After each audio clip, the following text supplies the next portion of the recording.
two-sentence background.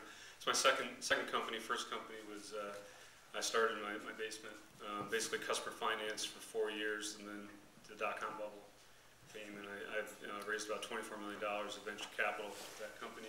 The more money we brought in, the harder things got. They slowed down, and I was able to exit with enough cash to buy this next company, and this company hasn't been venture finance, it's been customer finance, so the business was throwing off a lot of cash. So, some old technology, but I was looking at, an opportunity in the construction industry to innovate some new things with a traditional cash flow business. And how many employees are in the company? About 24 employees. About 350 customers around the world. So one of the biggest challenges has been, you got all these existing customers. One of my, VP of engineering said, God created the world in 7 days, we didn't have any customers. So very often you're trying to implement these new things, get people going, get people excited, and they keep talking about, all the bugs that we have and all the problems we have with customers, and nobody's asking for these things. Listen, I mean, everyone knows engineering would be a lot easier and also a lot more fun if it wasn't for those damn customers. Totally agree. So the specific problem is, we decided to launch kind of an innovative product, kind of some new technology that fits into the old traditional products. So these products that we're selling that are throwing off some cash, I believe in 5 years they'll be obsolete. So we got a time frame to make some money off this. Kudos for recognizing. Yeah, thanks.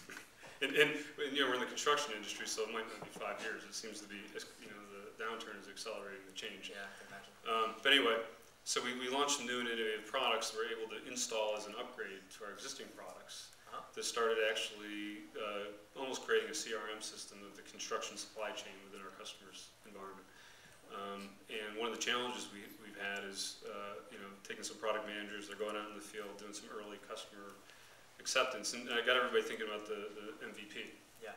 But one of the challenges I've had, and I think I've seen this in some forums, is people look at the MVP is when we start making a lot of money on it. Yeah. And I've been saying, no, it's about learning, and getting people on site, and have people you can't deposit learning in the bank, it's so annoying. Yeah, I got a high ROI and denominated in learning. The challenge I had is, some people are saying things are going great, these customers are happy, they love us, yeah. But they're using the product, and then, I get on the phone and start talking to them or go visit them, and they're using the product. Right. Oh, we found these issues, and the culture was, difficult to get over that. And we even had innovative products where people were willing to spend a lot of money, but then, getting over the initial early adopters and getting it into production has been hard. And I think it's a cultural problem. Yeah, for sure. Well, first of all, I mean, I appreciate you being willing to talk about this problem openly and so candidly. I'm going to get some money out of this. Yeah, it's great. I hear it's just falling out of the sky. I think somebody tweeted, winter in some regions, summer in others. Fair enough. What do I want to say? Well, the first thing is, it's always a cultural problem. Every problem is a cultural problem, because culture is just the exhaust of what has happened before. It's the residue of how companies worked before, and so changing the culture is just a synonym for saying solving the problem. So it's not helpful. I could be like, yeah, get a better culture and you'll be fine. I used to get this all the time from employees. Something would go wrong, they say, damn, we just need to change the culture. It's like, right, we just need to not have had that problem. Good call. But anyway, what's the plan? By what method? Deming used to always say, but the question is not what to do, but by what method will it be done? And it sounds like, just from your brief description, that you're living through a problem of what I call the plan of ship it and see what happens. So I call it the Nike School of Entrepreneurship. You meet these people every once in a while. It's just like, all you have to do is just bleep and do it, and everything will work out fine. And I can see for all of you that's worked out really well. It's worked out really well for me too. Just like, if you didn't succeed, just try harder at the same thing you did before. And eventually, through your mind, you will make it happen through sheer determination. I swear, people actually say that stuff. And some of the leading antagonists in Silicon Valley who think lean startup is stupid, that's their answer. It's like, no, just have the vision and see it through and make it happen. And it's just the most non-actionable advice I've ever heard in my life. So if you don't have the right stuff, if you're not Steve Jobs, and you're just doomed, you suck. Go home. Great, thanks a lot. But I always say not even Mark Zuckerberg was trying to create the next Facebook. So he didn't know what he he doesn't lack for vision, but it took a while for him to actually figure out that he was onto something real. So I just think that whole line of thought is no good, and it leads to this whole ship it and see what happens, which, if that's your plan, you are guaranteed to succeed at seeing what happens. right? You can't not succeed. You will definitely see what happens. And then what, right? It's like, some people say customers are happy, some people say customers are using it, not using it. My guess is, if you really got to the root cause of it, you would discover that some people have a different definition of what using it means, right? Like, are they supposed to use it every day, or is every other day okay? If they use it for a month, and then they don't come back, is that okay? You know, all the people who have a theory about, like, this is the one thing that every product should have to be successful are all wrong.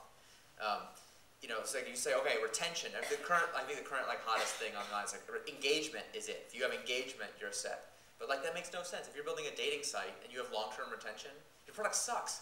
Customers are very unhappy. That's not what they want. So metrics have to be specific to what the product is supposed to do, which requires having a theory of what was supposed to happen that you can compare the results to after you ship it. So I mean, that's really my first question is, what were you expecting to have happen before you ship this product?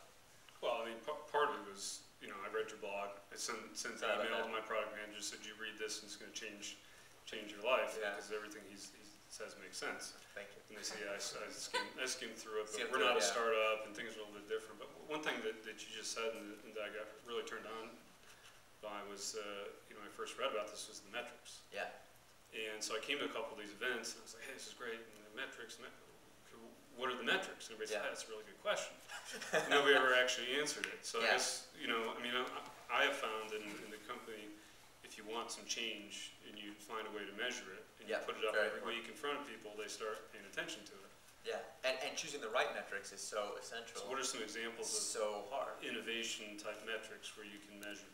So I'll give you, this is also another concept from the book. I call them engines of growth.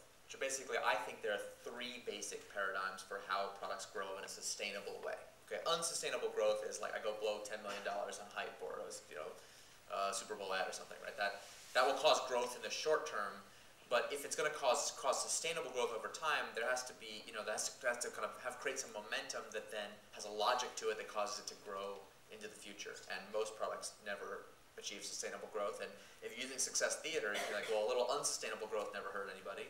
And it's like an addiction, you know, constantly more and more and more and more unsustainable growth. That's how people wind up creating Ponzi schemes. So we don't want Ponzi scheme growth, we want real growth. And so the simple rule of sustainable growth is this: new customers come from the actions of past customers. That's it. If new customers come from the action of past customers, you have sustainable growth. And that can happen in three ways. In the paid engine of growth, it can happen because the past customers generated revenue, which you reinvest into advertising or other forms of customer acquisition. And that's the easiest one to understand. And if you have a business that is designed for people to pay for it, that's just the way it works, and you intend to advertise for it, then all you need to know if your product will grow are two numbers. One is the cost per acquiring a new customer, and second is the lifetime value of customer once they're acquired.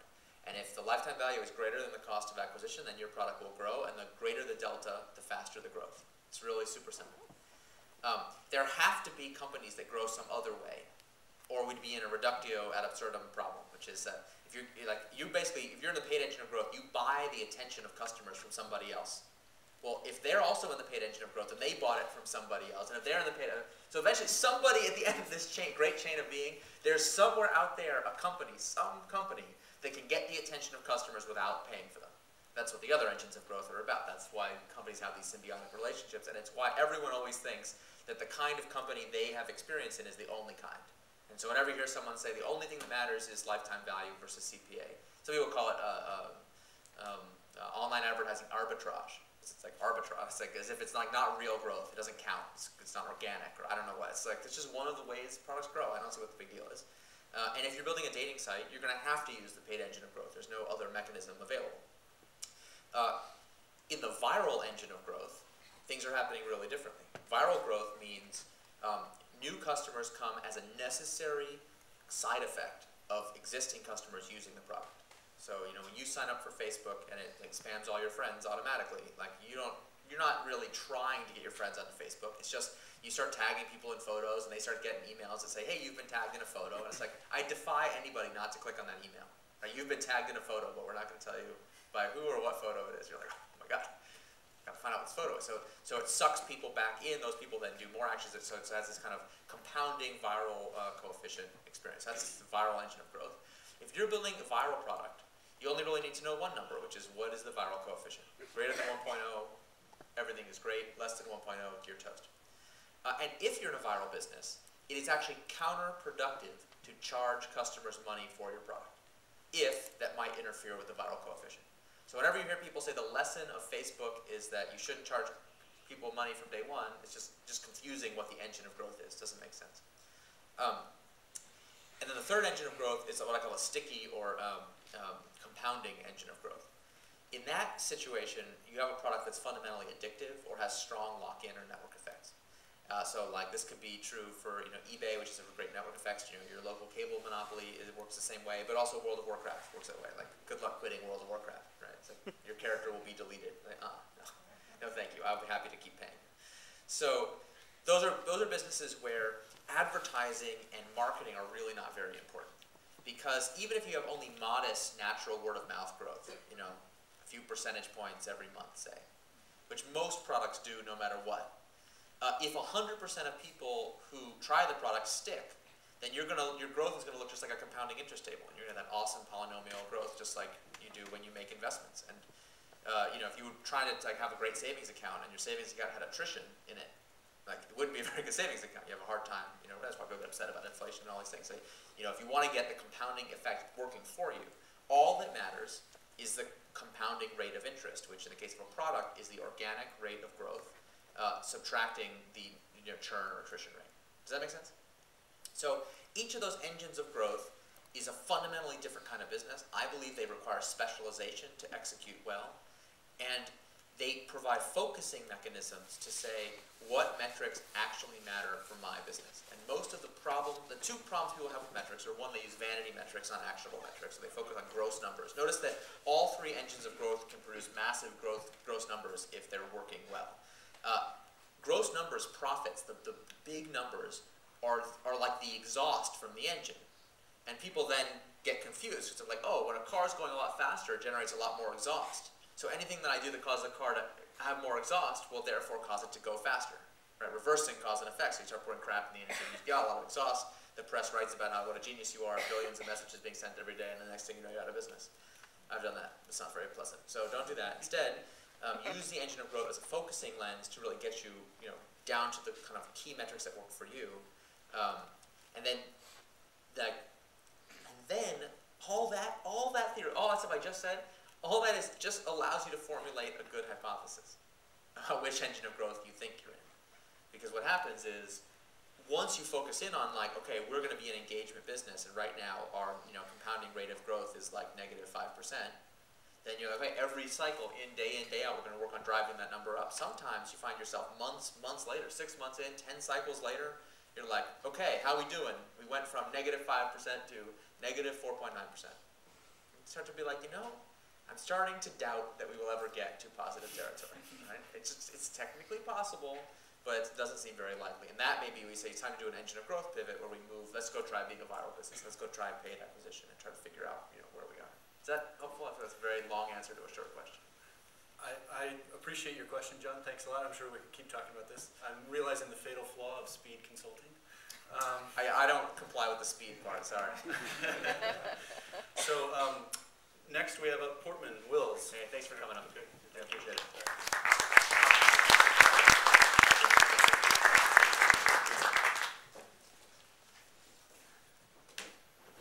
I gotta practice my short, pithy answers. Like, you're fired. Eric, do you have examples of anybody that's been on both or more than one of those engines of growth? I have to interrupt though, real quick. And can you save that question, Alex, until the end? Yeah. All right, thanks. Where's your determination, man? Everyone knows entrepreneurship is all about perseverance. Taking over. You will it to be the way you want. No, just kidding. Don't do that. So Portman's a sport. He didn't know he was going to be on stage tonight. Sorry to dress up. Okay, well, thank you for coming on. Same way we know I'm a real entrepreneur.